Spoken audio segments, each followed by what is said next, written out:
दुनिया में इंसान को सब कुछ मिल जाता है, लेकिन एक ही माँ से पैदा हुए भाई बहन कभी नहीं मिलते। भाई बहन का प्यार दुनिया के लिए एक मिसाल की तरह होता है। भाई अपनी बहन को इतना प्यार करता है कि उसके लिए कुछ भी करने को तैयार रहता है, और बहन भी शादी के बाद ससुराल चली जाती है तो हमेशा अपने भाई की खुशी की कामना करती है। लेकिन आज की इस रंग बदलती दुनिया में मुंबई के रहने वाले दो भाइयों रविंद्र वेडलेकर और मोहनदास वेडलेकर ने अपनी सगी बहन सुनीता वेडलेकर को 20 सालों तक एक अंधेरी कोठरी में कैद करके रखा। बिना किसी कसूर के उसने उस कोठरी में जो जिंदगी गुजारी, उसे जानकर हर किसी का मन द्रवित हो उठेगा। तो दोस्तों, आज की कहानी जाने कि आज की कहानी आखिर है क्या, उससे पहले नमस्कार दोस्तों, मैं एडवोकेट आरटी आपका चैनल पर स्वागत करती हूं और उम्मीद करती हूं कि आप सब लोग स्वस्थ होंगे, सुरक्षित होंगे। दोस्तों, अगर आप अपने इस परिवार में नए हैं या अभी तक आपने चैनल को सब्सक्राइब नहीं किया है तो सबसे पहले आप चैनल को सब्सक्राइब कर लीजिए और साथ ही बेल आइकन जरूर प्रेस करें फर्दर नोटिफिकेशन के लिए। और इसके साथ ही कहानी में लास्ट तक बने रहें और कहानी के बारे में आपकी क्या राय है वो भी कमेंट करके ज़रूर बताएं, और आपके कमेंट्स के जवाब मैं वीडियो के लास्ट में ज़रूर दूंगी। तो चलिए दोस्तों, अब आपका समय नहीं लेते और जानते हैं कि आज की आखिर कहानी क्या है। 11 जुलाई 2017 की बात है। हमेशा की तरह उस दिन भी सवीना मार्टिस अपनी संस्था की ऑफिस में समय से पहुंच गई थी। वह अपने कंप्यूटर पर आए ईमेल्स मैसेजेस चेक करने लगी। मैसेज को पढ़ते पढ़ते उनकी नज़र एक ऐसे निवेदन पर आकर रुक गई। वह निवेदन बहुत ही गंभीर और अत्यंत मार्मिक था। किसी अजनबी व्यक्ति द्वारा भेजे गए उस मैसेज को पढ़कर सवीना मार्टिस सन्न रह गई। उन्हें उस संदेश पर विश्वास ही नहीं हो रहा था कि ऐसे भी लोग हैं जो इंसान और इंसानियत के नाम पर कलंक है। सवीना मार्टिस गोवा के पणजी शहर की एक जानी मानी समाज सेवी संस्था की अध्यक्ष हैं। उनकी संस्था नारी उत्पीड़न रोकने का काम करती है। ऑनलाइन भेजे गए उस मार्मिक संदेश में उस व्यक्ति ने लिखा था कि पणजी बांदोली गांव सुपरमार्केट के आगे एक बंगले के पीछे बनी कोठरी में सुनीता वेडलेकर नामक एक महिला कई सालों से कैद है। मेरी आपसे विनती है कि आप उसकी मदद करके उसे कैद से मुक्त करवाएं। सवीना मार्टिस ने उस ईमेल मैसेज का प्रिंट आउट निकालकर अपने पास रख लिया। अपने सहयोगियों के साथ बांदोली गांव जाकर उस मैसेज की सच्चाई का पता लगाया। इसके बाद उन्होंने पणजी महिला पुलिस थाने जाकर वहां की महिला थाना प्रभारी रीमा नाइक से मुलाकात कर उन्हें पूरी बात बताकर ईमेल मैसेज का प्रिंट उनके सामने रख दिया। सवीना ने सुनीता वेडलेकर को बंदी बनाकर रखने वाले उसके दोनों भाइयों के खिलाफ शिकायत दर्ज करवा के उसे कैद से मुक्त कराने की मांग की। थाना प्रभारी रीमा नाइक ने इस मामले को गंभीरता से लेते हुए इसकी जानकारी अपने सीनियर अधिकारियों को दे दी। अधिकारियों का निर्देश मिलते ही वह पुलिस टीम के साथ तुरंत घटना स्थल की तरफ रवाना हो गई। जिस समय पुलिस टीम बताए गए पते पर पहुंची, उससे पहले ही समाज सेवी संस्था के सदस्य, डॉक्टर, प्रेस वाले और एम्बुलेंस वहां पहुंच चुकी थी। पुलिस टीम और संस्था के सदस्यों को पहले तो सुनीता वेडलेकर के दोनों भाइयों और भाभियों ने गुमराह करने की कोशिश की।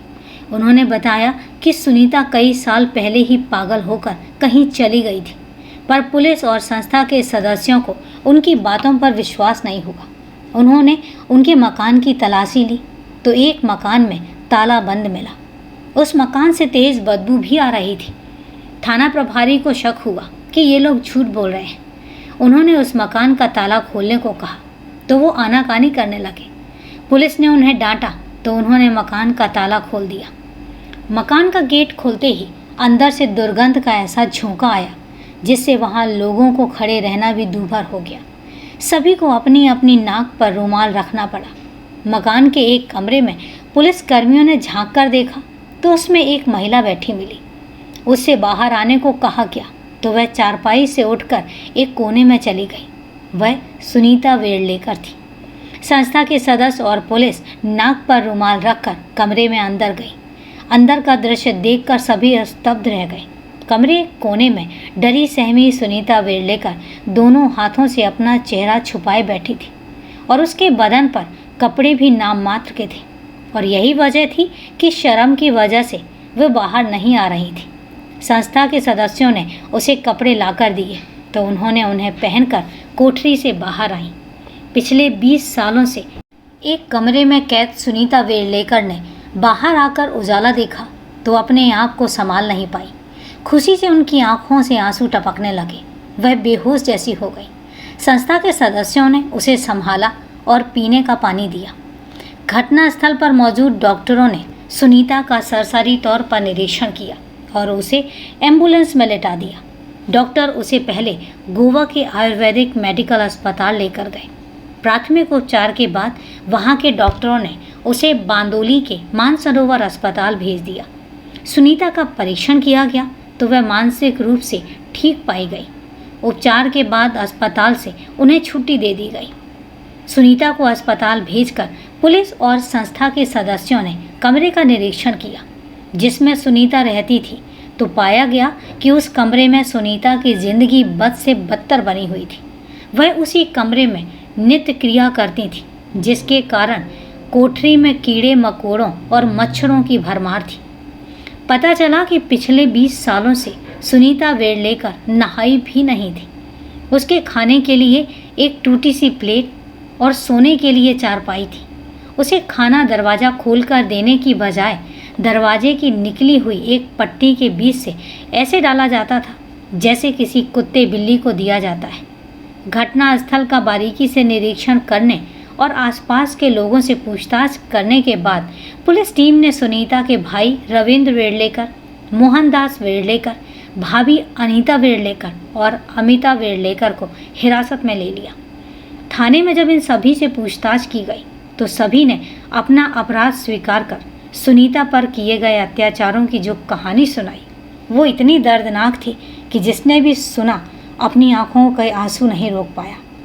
45 साल की सुनीता सिडोरकर उर्फ वेर्लेकर जितनी ही सुंदर थी उतनी ही महत्वाकांक्षी भी थी। पिता का नाम रामदेव वेर्लेकर था। सुनीता वेर्लेकर उनकी इकलौती बेटी थी जिसे वह बहुत प्यार करते थे। रामदेव वेर्लेकर के परिवार में पत्नी के अलावा 2 बेटे रविंद्र और मोहनदास थे। दोनों की शादियां हो चुकी थी। घर में सबसे छोटी होने की वजह से सुनीता दोनों भाभियों अनीता और अमिता की भी लाडली थी। सुनीता वेर्लेकर ने भी भाइयों की ही तरह पणजी के कॉलेज से पढ़ाई की। अच्छे नंबरों से 12वीं पास करने के बाद वह उच्च शिक्षा हासिल कर अपना भविष्य तय करना चाहती थी, लेकिन माता पिता इस पक्ष में नहीं थे। पुरानी सोच वाले माता पिता का मानना था कि बेटियों को अधिक पढ़ाना ठीक नहीं है। उन्होंने उसकी पढ़ाई बंद करा दी। 20 साल की उम्र में माता पिता उसके लिए योग्य वर की तलाश में जुट गए। अपनी जान पहचान वालों के माध्यम से शीघ्र ही उन्हें सुनीता के लिए एक लड़का भी मिल गया। लड़के का नाम था रमेश चंद शिडोरकर। मुंबई की एक निजी कंपनी में वह नौकरी करता था और उसके घर की आर्थिक हालत भी ठीक ठाक थी। सुनीता के पिता रामदेव वेर्लेकर को यह रिश्ता पसंद आ गया और इसके बाद सामाजिक रीति रिवाज से दोनों की शादी कर दी गई। यह 25 साल पहले की बात है। शादी के बाद रमेश चंद शिडोरकर और सुनीता मुंबई में हंसी खुशी से रहने लगे। 2-3 साल कैसे गुजर गए उन्हें पता ही नहीं चला। इसके बाद समय जैसे जैसे ठहर सा गया था, क्योंकि सुनीता इतने सालों बाद भी माँ नहीं बन सकी थी और जिसकी वजह से रमेश चंद उदास रहने लगा और धीरे धीरे सुनीता से दूर जाने लगा। सुनीता भी इस बात को लेकर काफ़ी दुखी थी। एक दिन ऐसा आया कि रमेश चंद की ज़िंदगी में दूसरी लड़की आ गई और उस लड़की के आने के बाद रमेश चंद काफ़ी बदल गया। अब वह आए दिन सुनीता को प्रताड़ित करने लगा। उसने सुनीता के साथ मारपीट भी शुरू कर दी। उसके चरित्र पर भी कीचड़ उछालने लगा। उसी लड़की की वजह से एक दिन वह सुनीता को उसके मायके यह कहकर छोड़ आया कि सुनीता का किसी लड़के से चक्कर चल रहा है। सुनीता को मायके पहुंचाकर रमेश चंद ने उस लड़की से विवाह कर नई गृहस्थी बसा ली। इसके बाद सुनीता को भूल गया। रमेश चंद जिस तरह सुनीता पर घिनौना लांछन लगाकर मायके छोड़कर गया था, उससे वेर्लेकर परिवार काफ़ी दुखी था। सुनीता भी पति के इस आरोप और व्यवहार से इस प्रकार आहत थी कि उसका हंसना मुस्कुराना सब बंद हो गया था। वह उदास और खोई खोई सी रहने लगी। उसकी आंखों से अक्सर आंसू बहते रहते थे।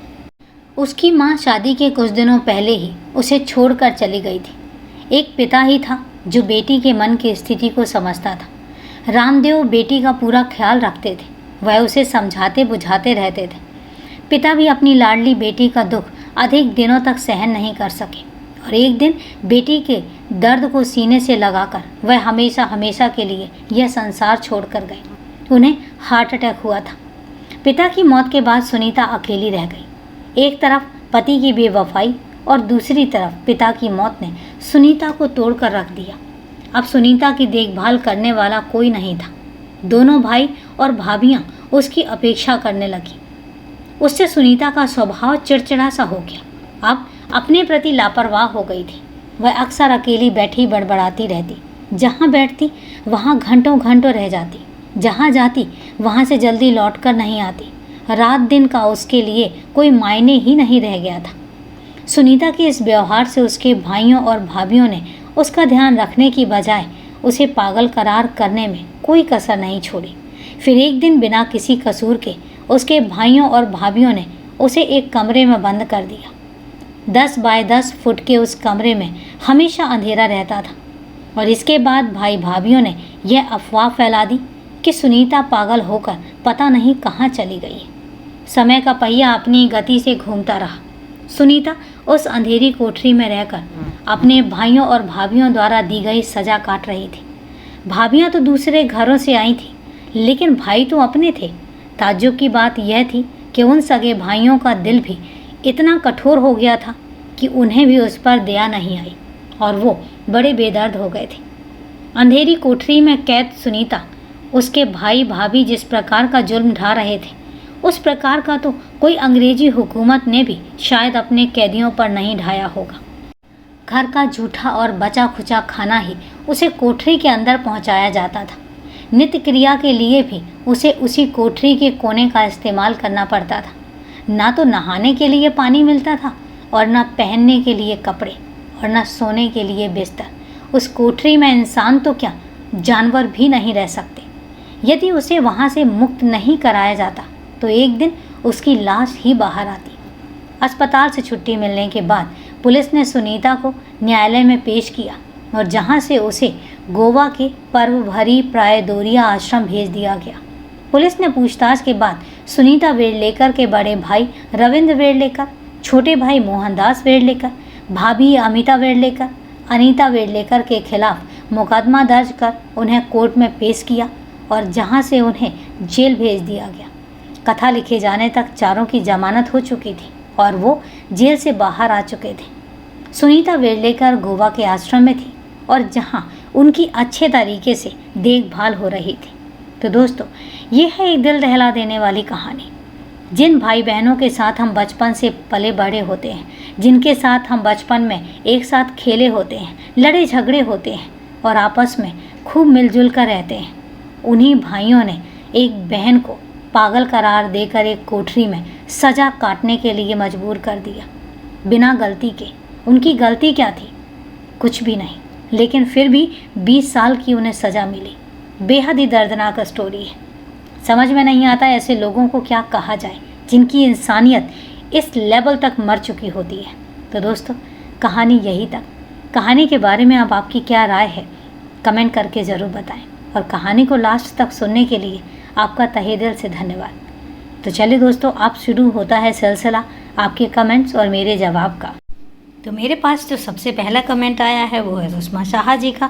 एज यूजुअल हमेशा की तरह फर्स्ट आती हैं और ये हमेशा टॉपर रही हैं, मैं गेस कर सकती हूँ। तो thank you very much Sushma ji, हमेशा की तरह फर्स्ट आने के लिए और इतना सपोर्ट करने के लिए तहे दिल से धन्यवाद। इसके साथ ही मेरे पास अगला कमेंट आया है खादिम जी का पाकिस्तान से और इन्होंने लिखा है हेलो मैम। तो खादिम जी, हेलो सर, कैसे हैं आप? आई होप आप सब लोग बहुत अच्छे होंगे। Thank you very much support करने के लिए। इसके साथ ही मेरे पास जो अगला कमेंट आया है वो है धर्मेंद्र सिंह जी का और धर्मेंद्र सिंह जी ने हिना वाली स्टोरी पर कमेंट किया है सिर्फ़ और सिर्फ आतंकवाद। तो धर्मेंद्र जी, मैं समझ सकती हूँ, लेकिन बात ये आ जाती है कि जिस तरीके से हमारे हिंदुस्तान में अच्छे लोग भी हैं, बुरे लोग भी हैं, क्रिमिनल मेंटालिटी वाले लोग भी हैं, तो फरिश्ते भी हैं, उसी तरीके से पाकिस्तान में भी ऐसा नहीं है कि हर इंसान सिर्फ़ और सिर्फ आतंकवादी ही होता है। हर नज़र रखनी चाहिए, इवन हर किसी के लिए एक जैसी नज़र नहीं रखनी चाहिए कि हर किसी को आप आतंकवाद का ठप्पा लगा दें, आतंकवादी का ठप्पा लगा दें। मुझे ऐसा लगता है कि अगर हम विश्व बंधुत्व की बात करेंगे तो हम देशों में सिमट कर नहीं रह जाएंगे। तो मुझे ऐसा लगता है कि हमें अपनी थोड़ा सा मेंटलिटी को वाइट करने की ज़रूरत है। हर इंसान को हम एक क्रिमिनल मेंटलिटी के साथ या क्रिमिनल नज़र के साथ नहीं देख सकते, पर उसके बावजूद भी अपना अपना नज़रिया है, मैं समझ सकती हूँ। लेकिन फिर भी यही कहूँगी कि इंसानों की गलती नहीं होती, और ख़ासकर तब जब वो सच में गुनहगार नहीं होते। पर चलिए, मैं इस पर कोई एक कमेंट आपके लिए नहीं करूँगी, पर तहे दिल से धन्यवाद कमेंट करने के लिए, सहयोग करने के लिए। बस ऐसे ही सपोर्ट करते रहें, सहयोग करते रहें। तो थैंक यू वेरी मच आज के लिए। कल फिर मिलते हैं क्राइम की एक सच्ची कहानी के साथ। तब तक के लिए सेफ रहें, सुरक्षित रहें और अपना ध्यान रखें। जय हिंद दोस्तों, जय भारत।